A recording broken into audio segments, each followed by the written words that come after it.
I welcome you to the first plenary session of this conference. The title of the session is Territorial Policies and Next Generation EU. Of course, the theme is of great interest and is something that we look forward to know a little bit more about. And I'm sure, given the speakers we have, we will go out with clearer ideas on some crucial aspects. Of course, we all know that the COVID pandemic has produced a disaster in our daily lives, but also in our economies, if we want to look a little bit broader than our single situation. And we all know that to relaunch growth, the EU has put in place a new recovery plan, the Next Generation EU, which represents, according to the EU, if you go on the website of the EU, it says it represents the largest stimulus package ever financed in Europe, more than the Marshall Plan after the Second World War, in terms of magnitude of interventions. So with the idea, so the broad scope is to achieve a greener, more digital and more resilient Europe. This is a very nice statement, and we all look forward to the effects of this plan. And this plan is identified as being more than a recovery plan. It is a once-in-a-lifetime chance to emerge stronger from the pandemic, so to emerge stronger even from before the period of the pandemic, and especially to transform the European economy and create opportunities of new and modern jobs. Again, very nice points, very nice statements, and very nice issues. And this is something that we all know. The funds from Next Generation EU will be invested across several programs. Innovation and digital economy, the green economy, which is stated national resources and environment, and cohesion and resilience. But having said that, as scholars, we would like to know a little bit more on some issues, especially I personally, that organized this roundtable, would like to know a little bit more on specific issues. First of all, before starting speaking about policies, it would be nice to know what are the new and main territorial challenges in the post-COVID era. So we know that the COVID transformed our daily lives, our economies, but what are the territorial challenges and the new territorial challenges that we have to face in the post-COVID era? And then going to the policy issues, we have to ask ourselves probably, what is the relationship between this new plan and the traditional European structural and investment funds that we are used to have as member states. So the question is, do they reinforce each other or do they complement each other? So, and last but not least, how can we ensure effective coordination and avoid duplication of funds or duplication of projects or programs and so on? These are not simple questions. And for these reasons, we asked 3 eminent scholars to participate in this roundtable. We invited Nicola de Michelis, who is the head of the DG Regio. We invited Mikel Landabaso, who is the head of JRC in Siviglia. And we invited Gianfranco Viesti, who is an eminent expert and professor at the University of Bari, dealing with these kind of issues. Unfortunately, because we could not have at the last moment Nicola, who has to decline two days ago our invitation for a different problem. But nevertheless, I am absolutely sure that we will have a very interesting debate with the two remaining scholars. Let me present them to you. I go first because, well, why should I say that? They have a different perspective. Mikel Landabaso can provide us the perspective at the European scale of these issues, while Gianfranco Viesti can provide us our Italian view on perspective on this problem. Who is Mikel Landabaso? Well, he works since the 1990 for the European Commission. He is director for growth and innovation at the Joint Research Center, managing the civil side. Previously, he was director for strategy and corporate communication and DG Com under the President's cabinet. He has worked as head of cabinet of regional policy commissioners and head of unit in several units, including as responsible for smart and sustainable growth and the structural funds for Spain, as well as assistant to the Director General of DG Regio.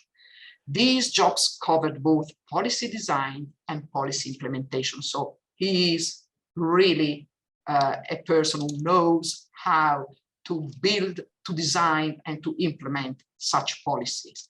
He holds a PhD in economics and a master, of course, of science. And he did his senior year of high school at Mounds View High in Minnesota. So he was also in the United States. Instead, Gianfranco Viesti is full professor of applied economics at the University of Bari. He conducted research in many crucial fields in economics, from multinationals to international trade, technological transfer, R&D, issues on underdeveloped areas, and especially on European economic policies, with special reference to cohesion policy. He has worked as an expert for the World Bank, for the OECD, and for national and regional governments in Italy. He has been an economic consultant for Fabrizio Barca when he was the head of development and cohesion policies for the Italian Ministry of Treasury.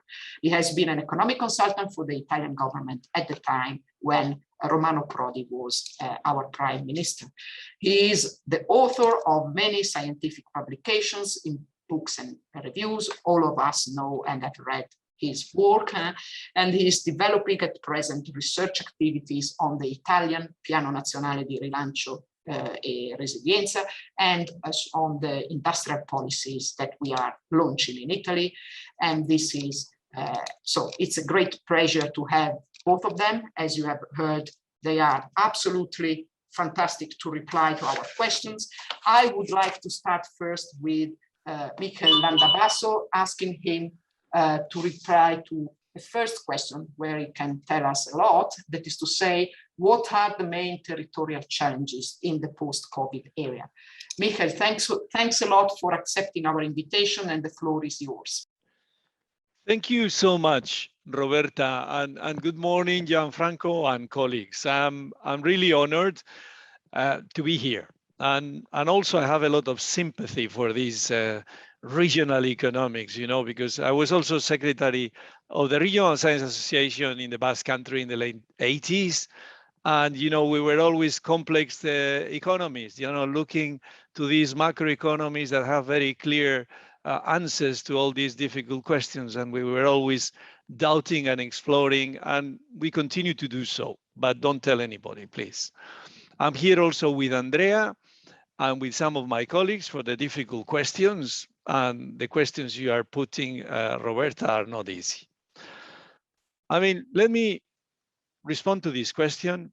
I also wanted to share with you some maybe philosophical thinking about the diagnostic of this crisis, also on the political and policy implications of this specific crisis, which is very different. And then come back to the solution. which is very, very difficult, but we call it innovation strategies for sustainability as a follow-up, and I'm disclosing the conclusions of everything I want to say as a follow-up of what we call innovation strategies for smart specialization, and before that, innovation strategies, regional innovation strategies. So, to respond to your question, what is the main challenge? The main challenge is further geographical concentration, that is polarization, and increased territorial disparities. And this is going to be economically inefficient, socially unfair, and probably will have terrible political consequences. Taste of it we have already seen in the aftermath of a very different crisis, which was maybe 1/3 of the crisis we faced recently a decade ago. So if we don't want to fall in the hands of populism, if we want to tackle, to promote, to address latent potential, wherever it is to be found, we need territorial policies. And I am very happy that Gianfranco worked with Barca, with Fabrizio, because he was very keen on this concept of territorial policies as policies, which is not a black and white thing, which is not a golden bullet, which is not about opposing less favor to more advanced regions. It's about modulating policy action steered by the public sector to catalyze private investment, paying particular attention to governance and institution, good governance, social capital, this kind of stuff, to make the most of what we have and to prevent people from having to emigrate to find a decent job, to put it bluntly. But why I'm saying this?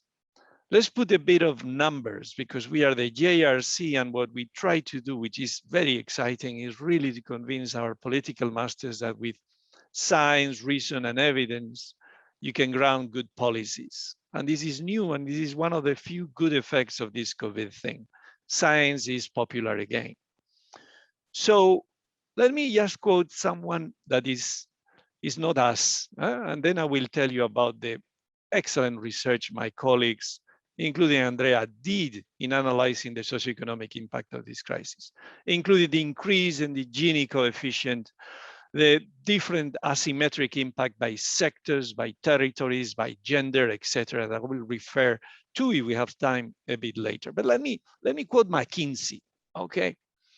What is McKinsey saying just very recently in terms of the impact of COVID and what is coming? Europe 2030, okay?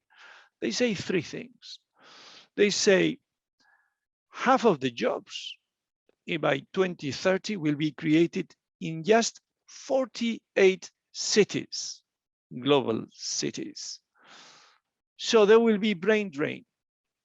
The fresh blood, the most talented ones, will go to these agglomerations that have the critical masses, the economies of scale, the connections, the ecosystems that can make fructify their best talent in the form of technologies, new startups, etc. 50% of the job opportunities in 10 years will only appear in these 48 cities. They also say 40% of the population of Europe, and this includes most of the regions in the south and the east of Europe, they will be facing shrinking, declining job opportunities. And all this is happening in something that we are certain about, which is the demographic trend that tells that nearly 14 million less people in the labor force by 2030. And this is happening in a context in which we economists, we are not putting sufficient interest in the impact, in the huge, pervasive, radical impact of things like artificial intelligence. We run an international conference on the future of robotics here, and we plan to continue our work as an artificial intelligence observatory for the whole of Europe here in Seville, by the way, because we believe this is so important. This is happening at a time in which we are saying we need to redirect our efforts to this nice Green Deal digital transition that you mentioned, Roberta, that everybody agrees to, but very few people are talking about the trade-offs, the costs, and who will bear the costs? Where are the green jobs going to happen? At what cost? Electricity cost. And who is going to pay the bill? And what kind of public policies can steer this process in the right direction and catalyze the private investment to accelerate this process? And this is happening also after a COVID that accelerated a lot of trends, underlying trends, concentrated them. So that was McKinsey. McKinsey also saying that nearly 1/4 of the jobs by 2030 will be subject to radical change because of automation, by the way. What is the Regional Innovation Scoreboard doing? I mean, it's telling us, the most recent one, because I believe that innovation is the key, innovation in a broad sense. And if we have an innovation divide, this will reflect in time on a socioeconomic divide, on a territorial divide. And if you read the 2021 Regional Innovation Scoreboard, there is a sentence that is most worrying that says 60% of the regions in Europe had underperformed the European average in terms of innovation. And we are in a global competition, as you know, and innovation, even more so now, is a precondition for the Green Deal. If you read the International Energy Agency stuff and all that, they say most of the technologies we need to reach the Green Deal are not there yet. We still need to invest heavily on demonstration, on risk-prone investments to promote the green economy, and we need to change the way we produce, the change we consume, of course, the way we organize ourselves. And we are in the middle of all this change. And we have a problem because unless we use this historical opportunity you mentioned, Roberta, which is 1.8 trillion in 2018 prices, we are not at all going to solve this, to face these challenges and, take this opportunity to change in the right direction. Change in the right direction because there are opportunities also. And we are not doomed. But it all hinges on the capacity to a very large extent of our public sector to understand these trends and to design the appropriate policies to tackle these challenges. And what are the opportunities? Well, later on, if we have the time, we will talk about this paradigm change induced by COVID from efficiency to resilience. Efficiency is minimize cost, maximize profit, shareholder value. Let's go for it. We are happy in this global economy and it's getting only better. By the way, we'll be holding, and this is an invitation to all of you, dear colleagues in Italy, by the end of this month, the best international conference on tax havens.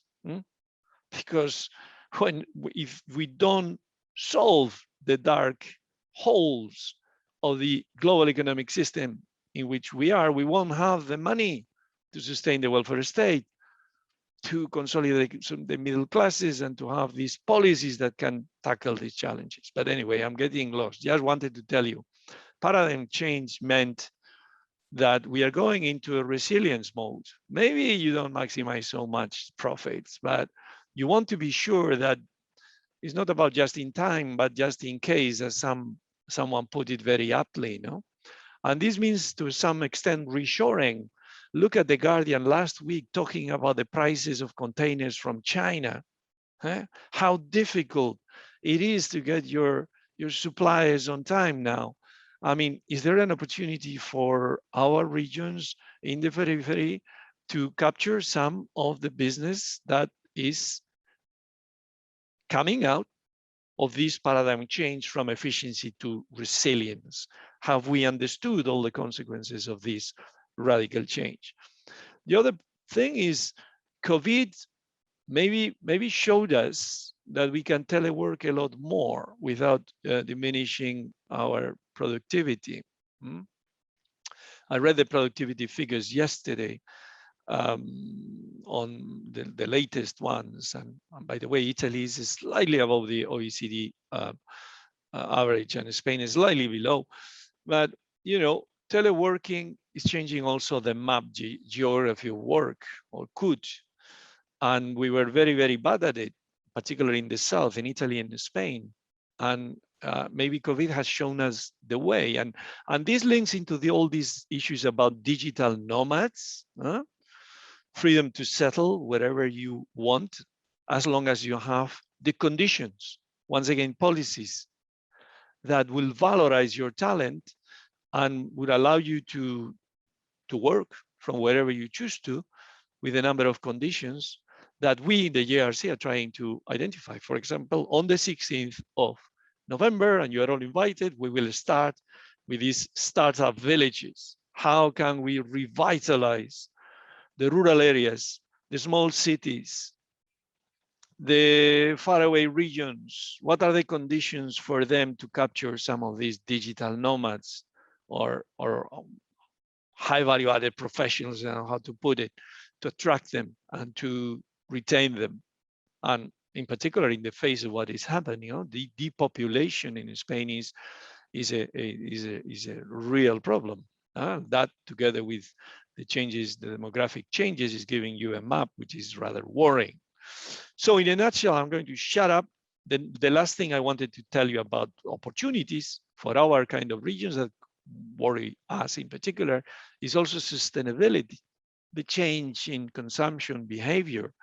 Think about gastronomy, about life-work balance, about the needs, the ambitions, or the feelings of I hate to say new generations, of all of us in many ways, about nature, about the way you relate to nature, the balance of life, the quality of life you want to live, the type of food you want to eat, and the type of world in which you want to participate, knowing your CO2 footprint, for example.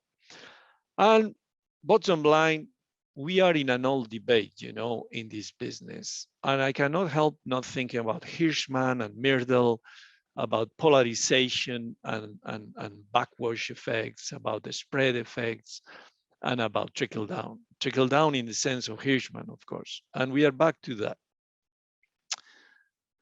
And I am going to shut up now. Thank you, Michael.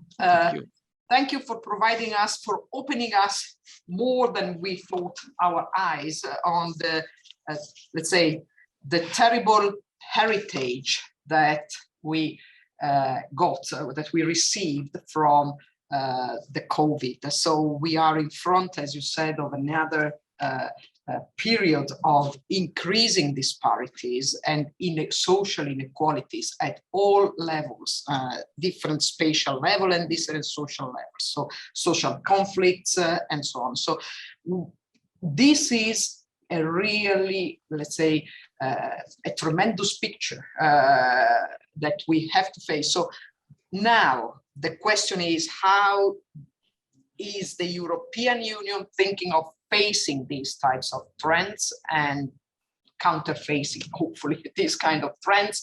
And what is the relationship between the two most important tools, policy tools that we have? From one side, the new generation EU, and from the other side, the structural funds.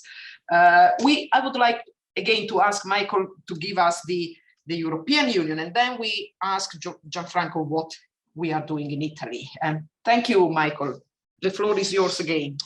Thank you, Roberta. Okay, the first thing I want to say here, and don't tell anybody once again, we are very bad in the European Commission because we always said this forest of acronyms, okay? And we talk in acronyms, and there are dozens of them, instead of saying, you know, European Union aid for economic development where it is most needed. which is what we are trying to do. Having said that, don't get lost in next generation EU and the structural funds. Tell me, please, this is a secret. Can you think of any project that can be funded by next generation EU that cannot be funded by the structural funds, or vice versa? Is there really a difference? I mean, except that they belong to two different strands of funding. Aren't we fragmenting, the public effort and confusing people by having so many acronyms? And this is also a replica in a national level. So, but yes, there are differences. And these are differences that are important because it's not only about the objective. As I say, a project can be funded by either or both of them at the same time, by the way, different slices and invoices and all that. But you have to take account of the difference because the administrative process, the financial processes are different, and also the way of measuring. So let me tell you about these differences. Any public planner should know about this. First thing is 1.8 trillion. If you had tubes, or I mean, just to put it as a metaphor, that would allow 3 liters per second of community public aid, now you will have 10 liters per second. So the tubes might break unless you design an administrative process which is swift, simple, coordinated, clear, good governance, and that is not easy. But let me go through the differences between the two, and then how to coordinate them. Differences are, well, in the volume. We are talking about 750, 18 prices of Next Generation EU. Half of it I think is in subsidies. The rest is loans. So it's a mixture of loans and subsidies, and over 400 billion on the structural funds. Now, in Spain, they only focus, and this is very important politically, in the Next Generation EU as taking for granted the structural funds, my goodness, but it's not about 150 billion coming to Spain, it's 200. Because you have to take into account the structural funds, and you have to take into account all the funds you did not spend last time around, which is something no one is focusing on, because you need to understand why you didn't spend these funds. After the financial crisis, with so much money available on the table, my goodness, we are at the bottom of the league in investing here in Spain. Why? Well, because the tubes that channel the money are not properly designed, right? So we need to find a more agile system, not a system to control through invoices. And this is a difference with the Next Generation EU. Next Generation EU wants to control by objectives, by results. It's more well, let me go through the differences. So one is direct management by the Commission. The Commission is responsible, by the way, politically very significant. If we don't invest this money wisely, some people in the European Union say, see, I told you, they are not prepared. This is not the way to go. And the Commission has been courageous, brave enough to say, yes, in this kind of new Keynesian policy, we need to help what? To help the South, those that suffer more from COVID in particular.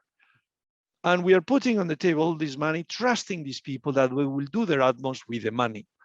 So your government, my government here in this country have a tremendous responsibility also vis-a-vis the future of the European Union and the way the budget is established. There are people watching. So on Next Generation EU, the European Commission is responsible directly, as you know, in the structural funds is shared management. On the one hand, you can talk about budgetary support subject to conditions based on results. On the other, you can talk about co-financing and the ex-ante conditionalities that Nicola would have talked about, enabling conditions or whatever. One is measured by objectives, the other one is measured by invoices, to put it bluntly. One is for development, more oriented towards that, I would say, and the other one is, unfortunately, more directed to control, avoid corruption and all that. I wish the structural funds will have in the member states, in the South in particular, falling more in the hands of development economies than auditors, to tell you the truth. And I wish we had the public administration that will be clean enough not to need all these super controls. And I wish our governments wouldn't do this gold plating they do. The other one is that the next generation EU, and I think Gianfranco, from what I've seen in his slides, is also mentioned this is very important, is linked to reform. They say this is a catalyst for reform, and reform is what will give you sustainability in the long term.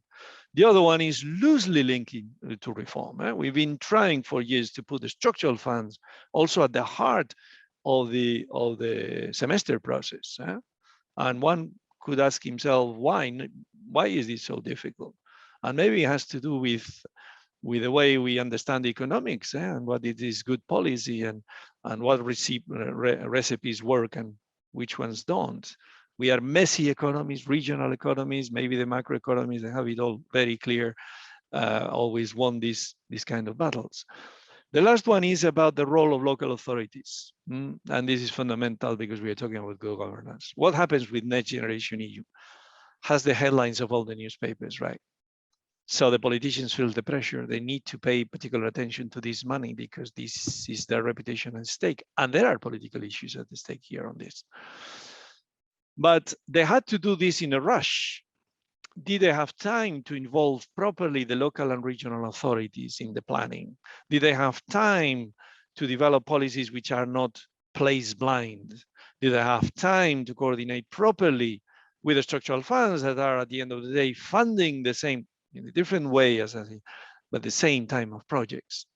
Well, the answer to these questions, following a recent study by the Committee of the Region, is that not really. So there is a gap that has to be filled. But let's be also lucid about this. This is not the responsibility of someone bad in Rome or in Brussels or whatever. We are all responsible. We have to make the most of this.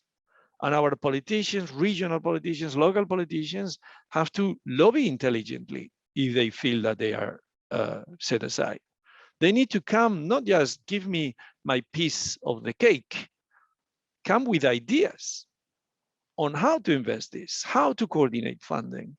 This is not about, what layer or what administration does best in the beauty context. This is the one single historical opportunity to tackle these challenges we are talking about. And we need, subsidiarity, intelligent subsidiarity.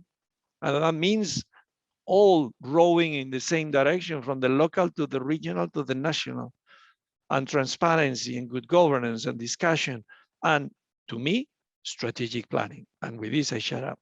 What we are offering from the JRC in Seville, backing our colleagues in the DG Regio in particular, and starting a new pilot project with the Committee of the Regions, precisely to channel intelligently this money, is what we call innovation strategy for smart specialization.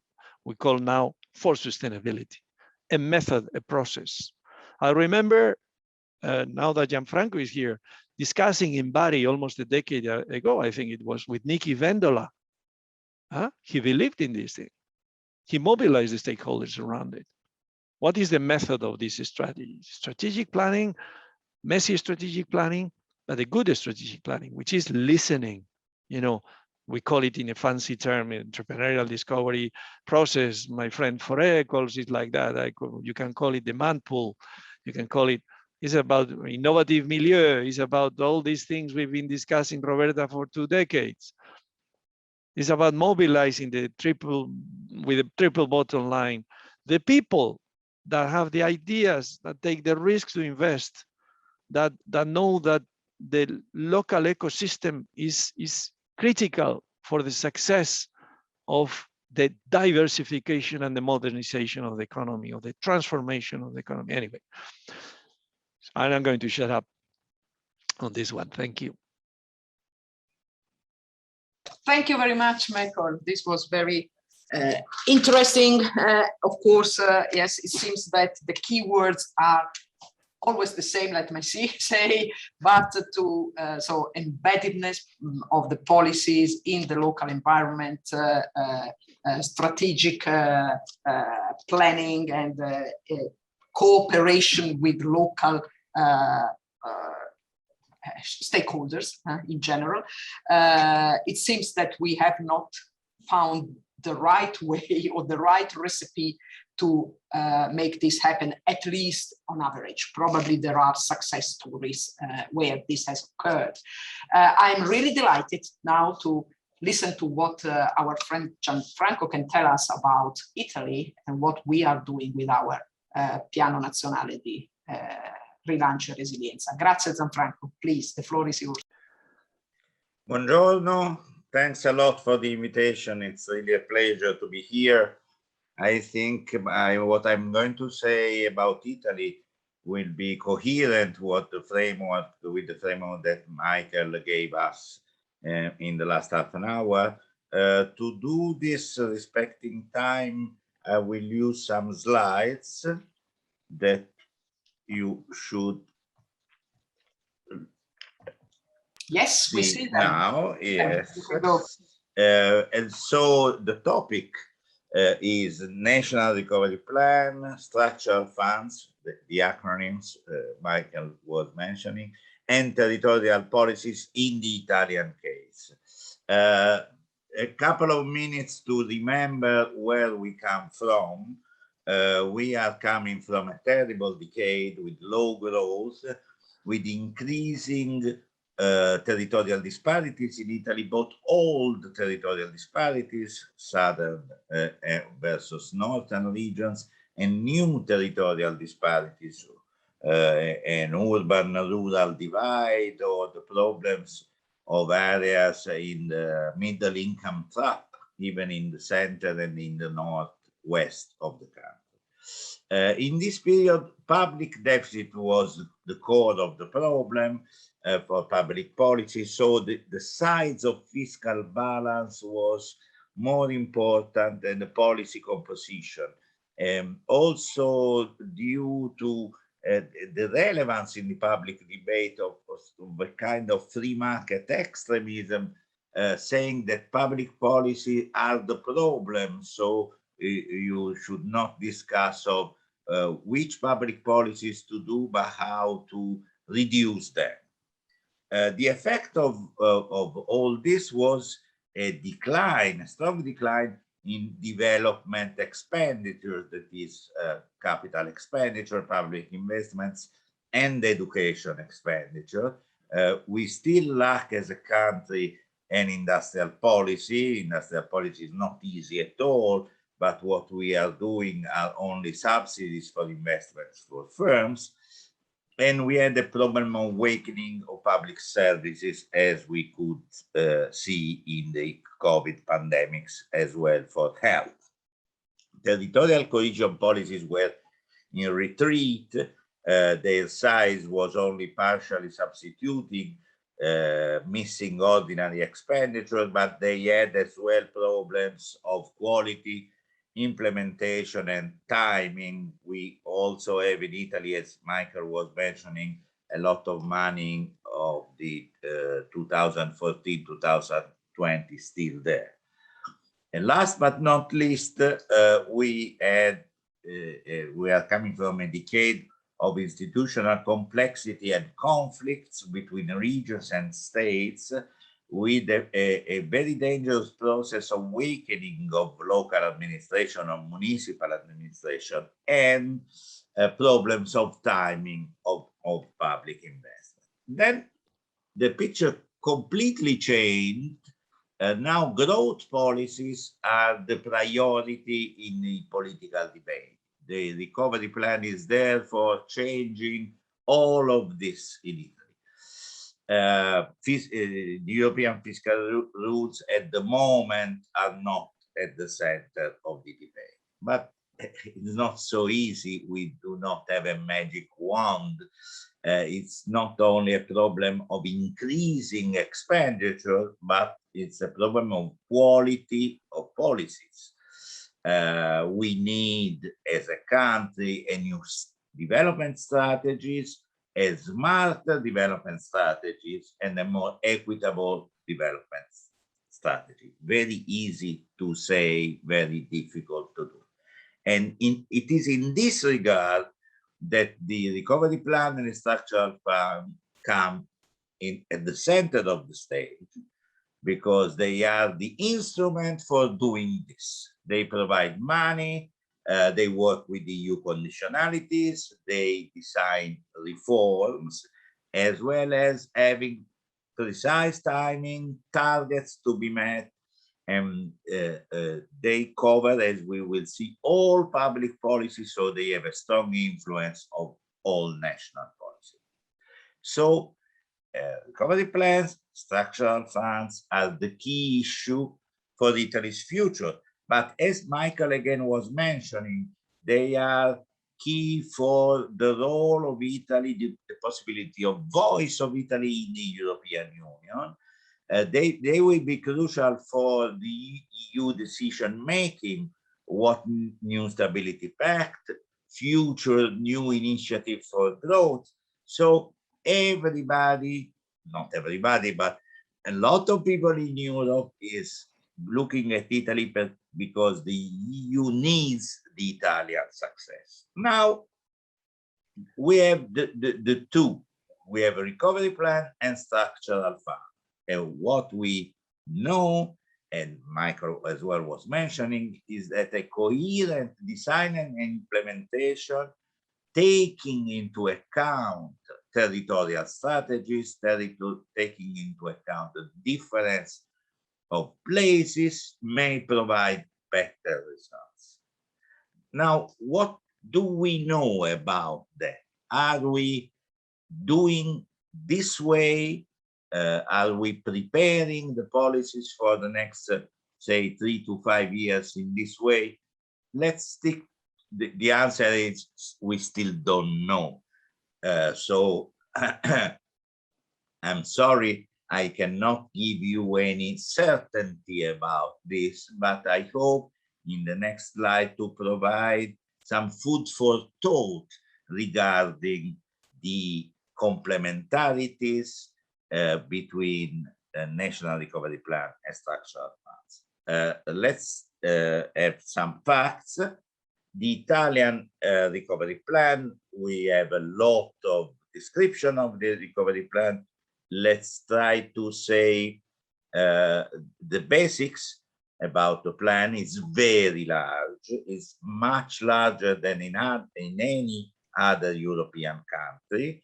And this is due to both EU choices, the routes for allocating funds, and national choices, because we decided to put all the eggs in the same basket. So we have more than 160 billion of new expenditure in 5 years.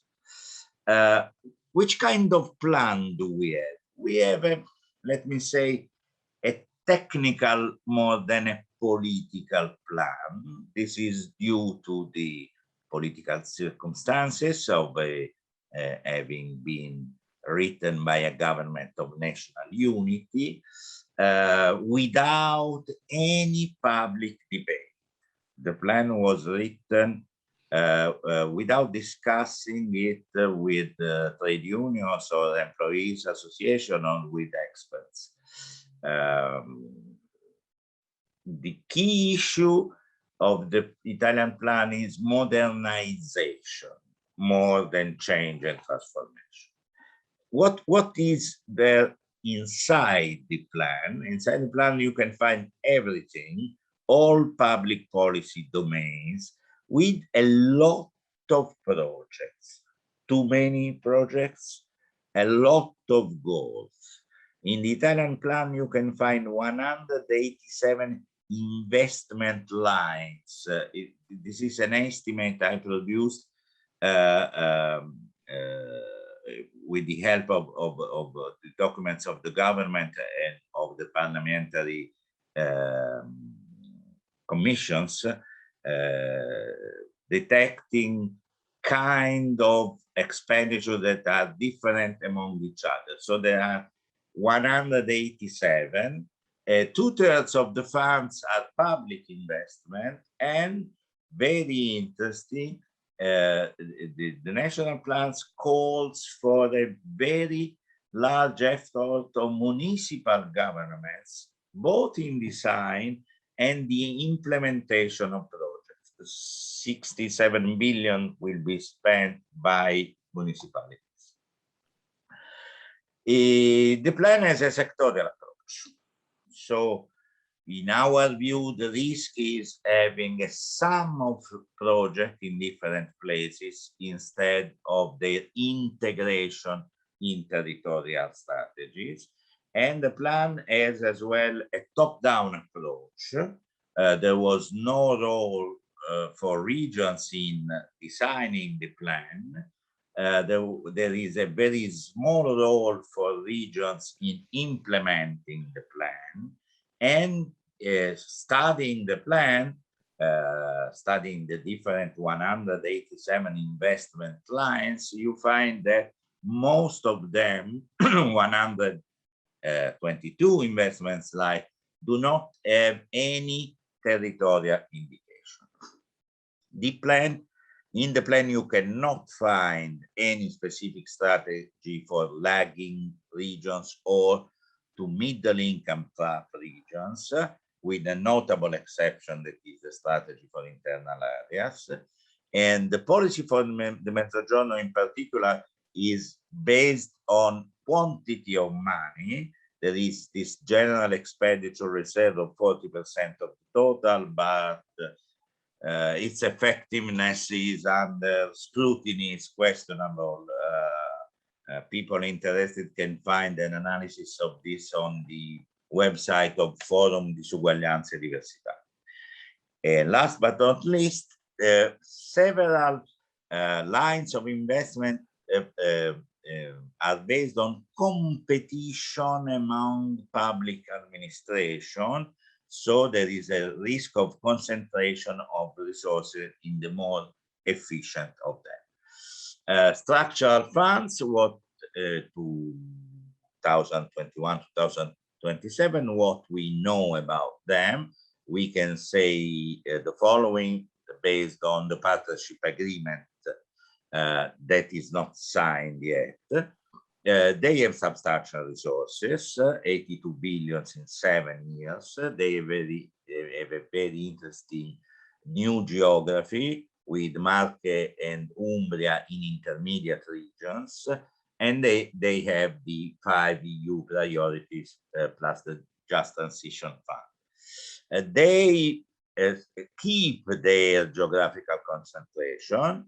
Less developed regions account for 53 over 82 billions, and they keep the prevalence of regional programs. They cover 57 billions of expenditure, the rest being national programs. What can we say after reading the partnership agreement? It is not so different from the past. It covers almost all public policy domains, and again, just the same characteristic of the national recovery plans. There are some changes, green and digital as main drivers, and other changes that are quite interesting in the Italian framework. No major transport infrastructures. They will be financed by the national cohesion policy, that is Fondo Sviluppo e Coesione. An interesting attention to medium-sized cities and a role for recruitment in public administration, especially municipal administration, who are the ones that, as I mentioned before, play a key role in the National Recovery Plan. And as I mentioned in the beginning, they are much weaker than in the past. A key issue emerges that structural funds are considered a technical issue. So there is no political or public debate on the partnership agreement and on the program. So let's move to the end of the presentation. What can we raise as main issue regarding next year's, that is the action the contemporary action of recovery plan and structural funds. First, there is a clear risk of national recovery plan being the absolute political priority for the reasons that you all know and that I mentioned before. So that all political, technical, and human resources devoted to national recovery plan, with the risk that structural funds may start even later than the previous programming period and go ahead even less fast than in the past, because structural funds may wait until 2026. What we have to get is completing all the expenditure of the recovery plan by summer 2026. There is a risk of public administration fatigue, a lack of human and technical resources for structural funds, and the lack of projects for structural funds, because Italy needs to certificate expenditure to European Commission so that the National Recovery Plan may cannibalize all the available projects and leaving the basket of structural fund empty of effective projects, especially for infrastructure. Third, the risk of duplication. This is both a technical and a political risk. In Italy, one can see the possibility of some kind of risk of revenge of the regional administration. We had no words on the national recovery plan, but structural funds are ours. So we want to keep control of our projects, and we will write our strategy independently of the national strategy. And last but not least, again, the risk of fiscal consolidation in 2024, 2025. So having again the additionality of structural fund at stake. But we have to see and say that the recovery plan and structural fund offer a wide array of complementarities. There may be strategic complementarities, that is coherence among goals and projects. That is completely new and very interesting. There can be financial complementarities, that is the use of part of structural fund to reinforce, especially in less developed regions, and extend on time after 2026 some recovery plan projects, quindi co-financing the same projects.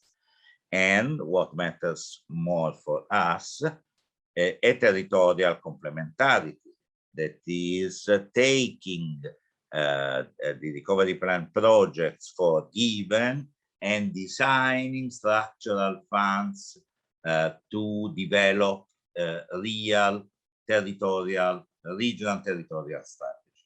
There are, in my opinion, some fields in which these complementarities can be more important, namely urban policies, regional smart specialization, green transition and circular economy, and reinforcing public administration. And I also think that in this period, the European Social Fund may be very important for the issue of having human resources for the plan.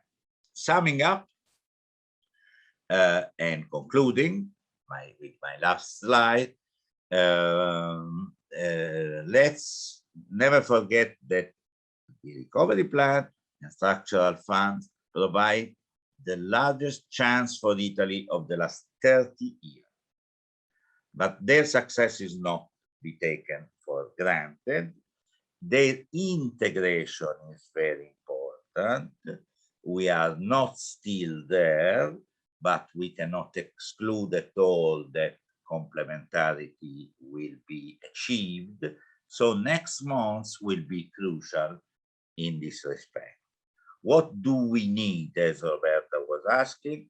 We need, first of all, gaining political attention on the importance of a coherent design of recovery plan and structural funds. They are not only technical questions, they are very important public policy issues and strategic issues. So, gaining political attention, we can try to increase the quality of design of national and regional programs of structural funds.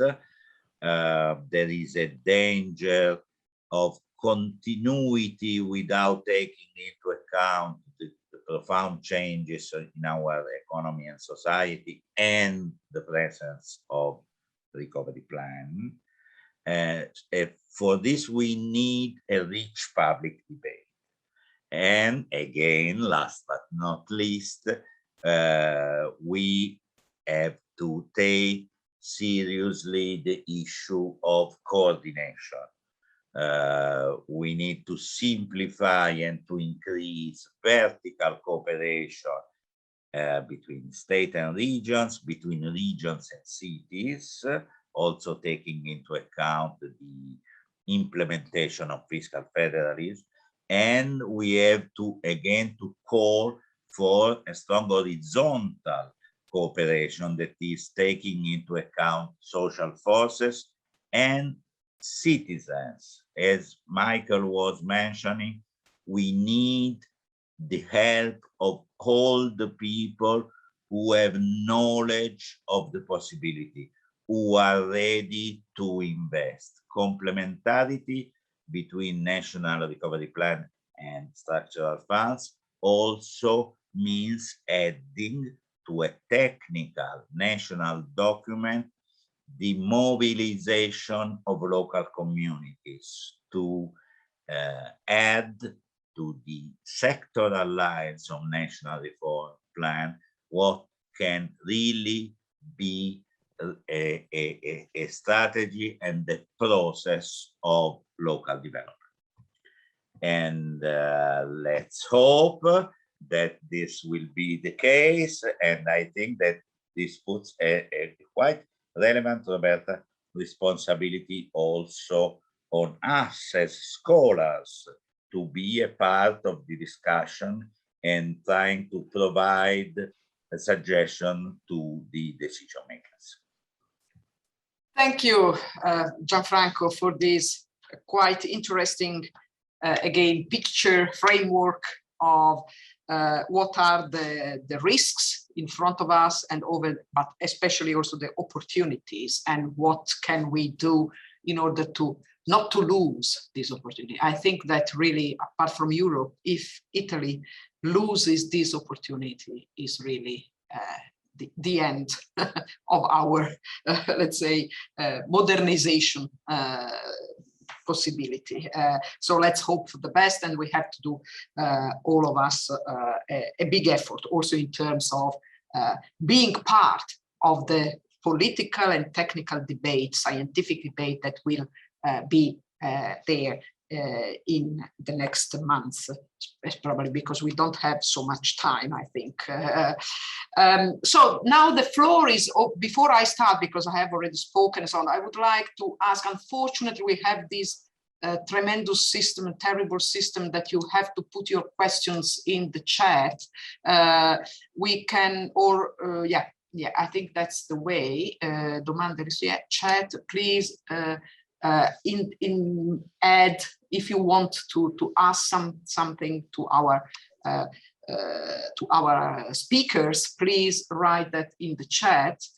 In the meantime, while you write, I would like to go back to some messages, very important messages that were launched. I go back to Gianfranco first, because I was really impressed by the idea that we have a lack of human resources for structural funds. It seems that we have the lack of human resources for structural science, but we know that we have a lot of effort put in place, even by the public administration, to recruit and to form, to create human capital in, for example, the digital sector, in order to launch these digital. We have the Ministry of the Digital Infrastructure that is has just done an advertisement of the fact that they are launching an agency for the control of the digital system, and they need this type of people, so they are trying to recruit them.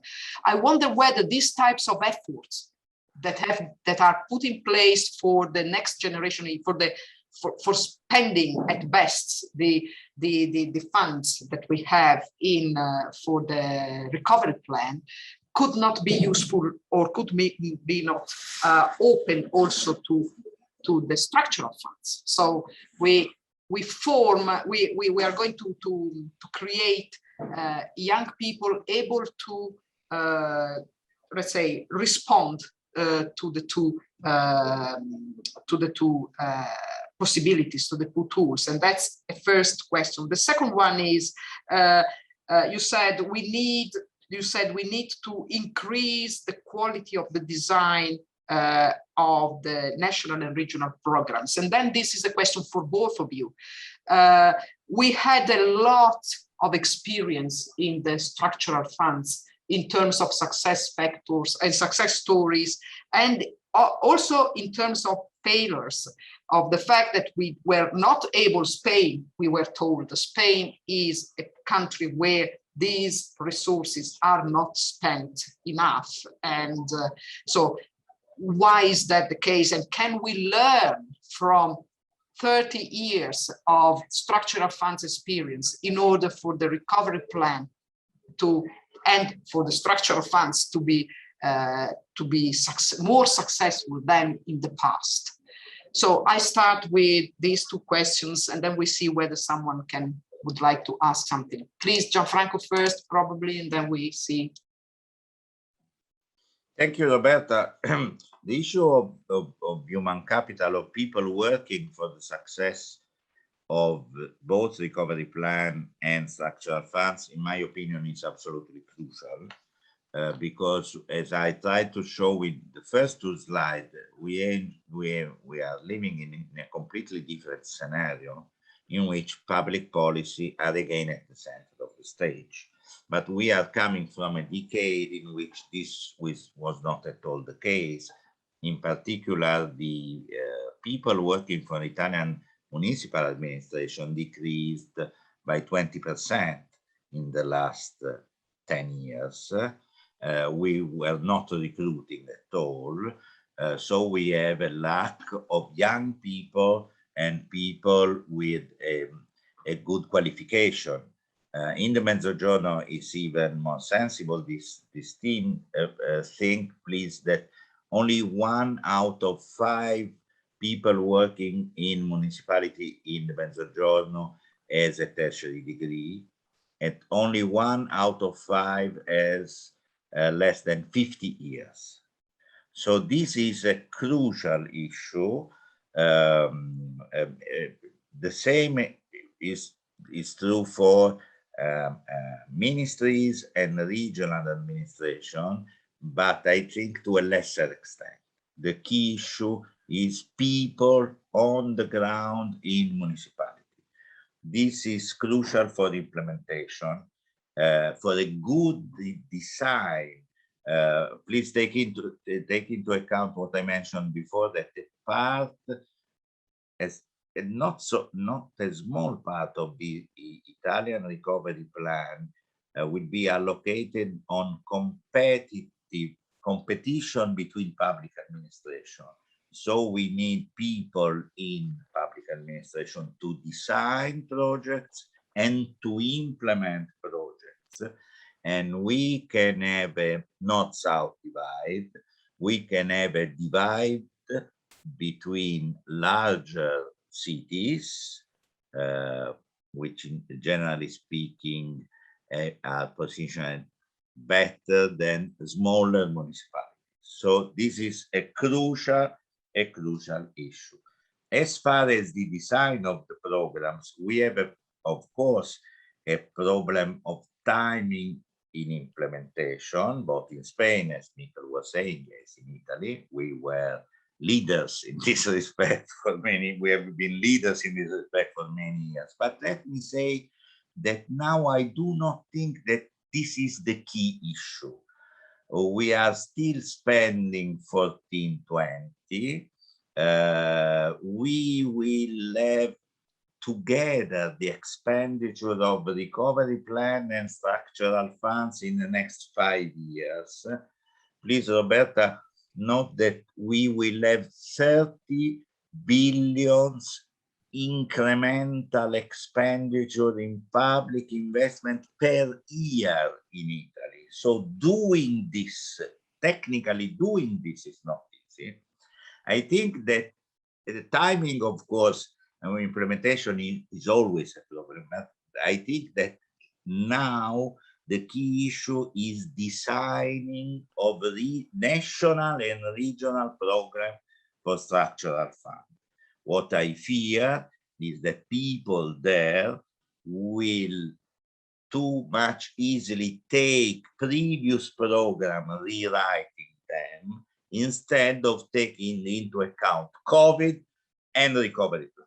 It is difficult to write new program. It's very difficult because we do not know exactly what is the best policy to do. So being difficult to write new program, they will be risky on a technical point of view, they will be risky from a political point of view, so that can be this idea of taking old programs of 1420 and rewriting in 2127. My last word is on politics in Italy. The risk we have is that our regional administration being completely not on tune with the national government. We have several regional administrations playing their political joke. They are, I mean, several regional presidents are running for themselves. So in an ideal world, the regional plans should complement, integrate national plan. What I fear is that playing many regional presidents their own game, they will ignore the Draghi strategies and they will go on in particular with programs, spending easily money in incentives for people and firms for their own political career. We are economists, we are not political scientists, but we have to take into account this political precondition in asking to ourselves why public policy are not working as well as we should aim. Thank you, Gianfranco. So go to Mikel for the final words on the question I raised on the possibility for learning something from previous experience. And I also would like you to give a reply to the question that was put in the chat. How can we cope with the risk of the limits of the absorptive capacity in the member states, of expenditure absorptive capacity? Thank you, Mikel. Thank you, Roberta. The two questions are related, but first I want to say that I can subscribe to everything that Gianfranco has said. I think we are very much on the same page. And what is happening in Italy is really very similar to what is happening in Spain, or vice versa. So what have we learned? I think we have to go, I've asked myself this question without not very convincing answers, but let me, because we are co-responsible on this, okay? Let me talk about the political economy of the structural funds a little bit. At the bottom line, if you are to remember anything on this response, is what we call the regional innovation paradox. How can it be that when you're walking in the desert, you find water and still you cannot drink? This is the regional innovation paradox. You have the biggest need for innovation. You have the biggest financial means in less favored regions. And even though you have the money, you are incapable of using it or investing it properly. Why? Because we are the most thirsty and there is the water. What? Why? And this is what I call the political economy of the structural funds. And it relates to two main concepts. Many variables play, but one I want to underline is, one is content of the policy and the other one is the political cycle. In terms of the content of the policy, first, on the side of the European Commission, we have a nearly 100 pages regulation that we are constantly saying we try to simplify, and we try. And my colleagues did a fantastic job with a group of experts with high political figures there. Still, you read the regulation, my goodness, it's not about the economics, it's about auditing. I would like regulations to be much shorter, clearer, and written by development economists, not auditors. Auditors is a means to an end to avoid corruption. Development economy should be guiding with the best of your thinking here in the regional association, what the regulations that channel the money for regional development does. But second to that, very important is, what about economic development? Let me simplify this. Economic development, you can call it, based on two conditions: necessary condition and sufficient condition. Necessary condition, let's talk about physical infrastructures. You come with structural funds. This is the most aided country in the world still. Next will be Poland, and probably Italy is second or third in the world, ever. I mean, we are talking about 10 times the Marshall Plan. We're talking about 170 billion from the structural funds coming to Spain since '86. And then you start investing in physical infrastructures, roads, highways. We have the best highway network and probably the best high-speed network in Europe. It costs us a fortune to maintain, by the way. And this is good because the politicians understand, the citizens understand, they see the physical impact of the money, they create jobs for a while, and they articulate the territory, and they does a lot of good. But sometimes when you get a highway to Badajoz, what you get is people in Extremadura emigrating faster to Madrid, unless you have the sufficient conditions. And this is when it gets complex. The software, you have the hardware, the physical infrastructures, I'm simplifying, but it doesn't work without the software. And what is the software? Innovation in a broad sense. And to plan for innovation is a completely different game than planning highways and high-speed trains. That you can do from Rome with a plan, with a big plan of Italy, and a few people and a few engineers and big companies. When you talk about the software and innovation, and given the size of our small and medium-sized firms that provide the works of our people and their sectoral specialization, etc., you need to incorporate these people in the planning process, the private sector. And this is very messy. And the public sector has to take risks, has to make mistakes, because investing in innovation, you don't get a road connecting the two cities, beautiful, and cutting the ribbon by a politician. It's basically long-term, it's based on intangibles, is very risky. And does the public sector want to take these risks? No. I mean, why don't we invest the money? Why the regional innovation paradox? Because people in the administrations are not rewarded by risky adventures. They are penalized if they make a mistake. So in doubt, I don't invest. In Spain, we had a battle to be able to co-fund the structural funds with private money. It was really substituting and complementing, in the best cases, for public money. But we say, we need a software to run the hardware.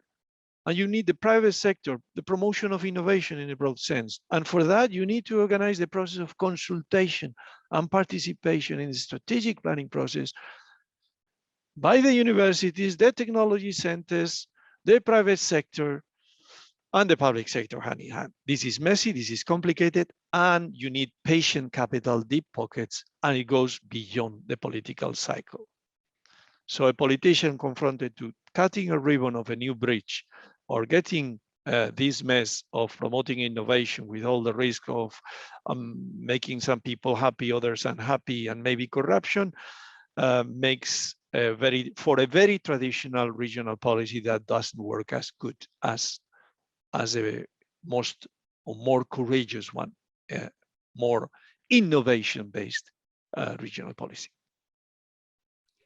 Thank you, Michael. Yeah, we go back to the famous story of having necessary but not sufficient conditions when you deliver an infrastructure in order to connect a periphery when then the periphery hasn't got anything to is not ready to be competitive in a market, which is absolutely what you said. We need also the software of that. So with that, I think we are run out of time. Only a few words to say that I'm really, really thankful to our two speakers. Great ideas, great problems put on the table, and great first answers. So thank you very much for being with us. And I hope also, if you like to be in the conference for the next days, you are allowed, you are of course invited. So thank you for everybody who has listened to, and we now at 11 we start the different the ordinary sessions. Thank you, Gianfranco. Thank you, Mikel.